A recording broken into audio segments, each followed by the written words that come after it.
Today's video is going to be a little more casual. I'm just going to be telling a personal horror story, a tenant horror story. Quickly, before I get into the story, please subscribe, comment, rate, and review. Your subscription means a lot. Thank you very much, and let's get on with the story.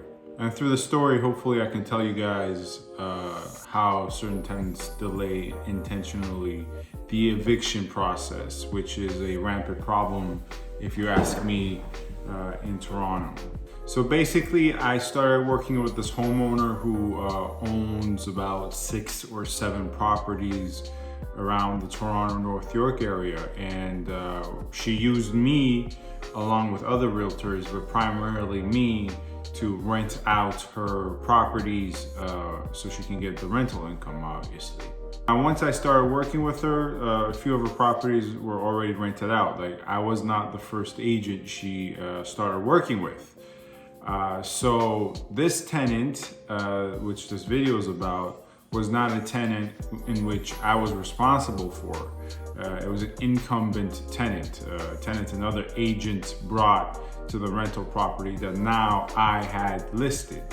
So I had listed this rental property, and the tenant was supposed to move out by July 1st, and we were looking for people for July 1st to move back in. Basically, the reason we wanted the tenant to move out is because A, he wanted to move out himself, and B, he was a horrible tenant. He did not pay rent at all. In fact, I don't think I'm disclosing any confidential information because I'm not giving away any addresses or any names, but this tenant owed my client, the homeowner, up to $6,000 up to that point. But even given the $6,000 in outstanding rent due, my client did not attempt to evict him because he said he would leave by July 1st. July 1st comes around and he has not left yet. So at this point, he has already exceeded his lease and he owes my client $6,000. And I am in a situation where I have a rental property on the market for rent, and I can't really, if any offers come in, I can't do it much because, if they ask me, so when can we move in, or if the offers put in a certain occupancy date, I'm in this gray area where I can't promise and guarantee anything because that occupancy date may come and this tenant may have not moved out yet. Basically, at this point, we had no choice but to start an eviction process.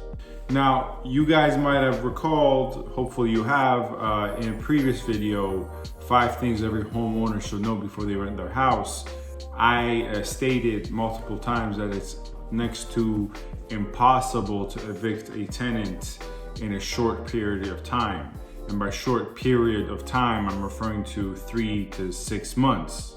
Luckily, you'd be able to evict someone 3 to 6 months if they're cooperating and not a bad faith actor. However, our tenant, this horrible tenant, was bad faith actor and lied often, and the whole ordeal. So we had to deal with them staying in the rental property, not paying rent, on top of the $6,000 he already owed my client prior to his lease ending, for about 5 months. Now, you may ask, how is that possible? Why does the eviction process itself take so long? Well, my frank belief is that it's not the eviction process in of itself, it's people taking advantage of the eviction process. When I say take advantage, is certain tenants in our industry, we call them professional tenants, where they know what rules to manipulate and use to their advantage, and as a result, they delay the eviction process as long as possible. So you may also ask what rules and regulations that are part of the eviction process did he take advantage of? So the eviction process follows as such. It starts with giving the tenant a written notice that they have to evict the property. Now, there are different requirements for the amount of days in which you have to give the written notice by. In some circumstances, it's 30 days, 60 days, even sometimes 15 days. But that's, those are details we can get into in a different video. Basically, at the end of the day, this tenant ignored this written notice that they must evict. At which point it moves up to the Landlord-Tenant Board. Now, the Landlord-Tenant Board schedules a hearing. So since the Landlord-Tenant Board manages disputes between landlords and tenants for a array of different problems that can exist, not just non-payment of rent, other stuff, and they do it for the entirety of a city and municipality. When you move it up to the Landlord-Tenant Board and schedule a hearing, it's 1 month down the line, ideally. So you already have to wait a month, right? So that there's a month right there. But what this horrible tenant did was he was aware of the laws.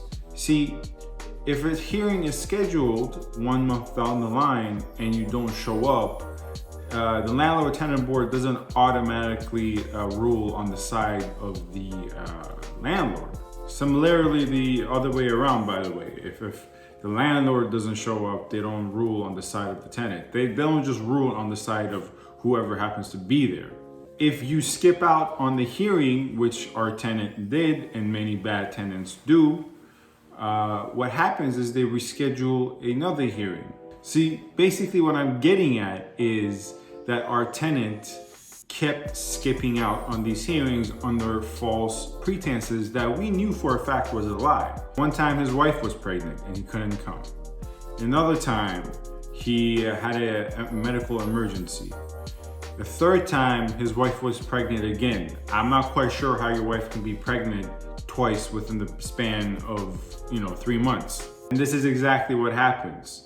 When hearings are scheduled, professional tenants, aka tenants who are bad and they know the rules and they can take advantage of them, prolong the eviction process by continuously, under false pretenses, skipping out on hearings so the hearings are rescheduled. Finally, this never got resolved at the Landlord-Tenant Board. The guy just left one day. He left the property in a dirty state. It was given to him in a clean state. He left the property in a dirty state, owing my client $6,000 on top of all those months, which was about 5 to 6 months rent that he did not pay, that my client lost money out on, and damages to the property as well. And one day he just left. And at that point, my client wanted to sue for damages and take this further. But I sat down with them and they're older people.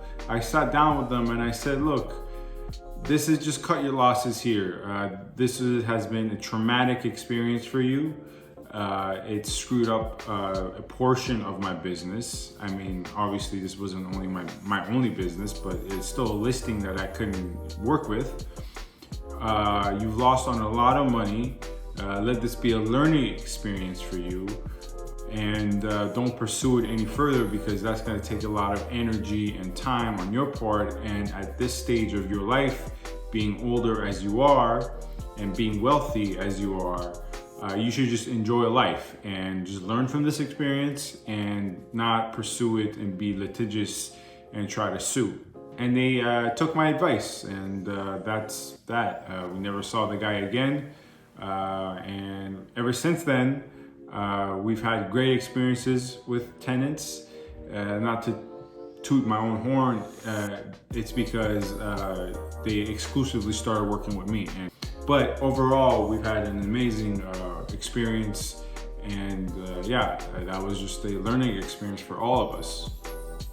Mostly them, because once again, it wasn't my tenant. I was not involved in the initial transaction. And that's just a personal horror story of a tenant from the perspective of a real estate agent that caused us being my clients and me, a lot of headache. And mind you, while all this is happening, there's a lot of personal messages being sent from him to us with threats and, you know, curse words and, you know, just very derogatory messages being sent to us. Yeah, that's the story. Hopefully you learned something as well about the process and how tenants delay intentionally. I will make a more detailed video on the eviction process here in Ontario in the future, but that's the video for today. Thanks for watching, and as always, this is Sam from Superior 6 Real Estate, Remax Realtron. You know what to do. Comment, give me your feedback, like the video, dislike the video if you dislike it, and most importantly, subscribe if you enjoyed.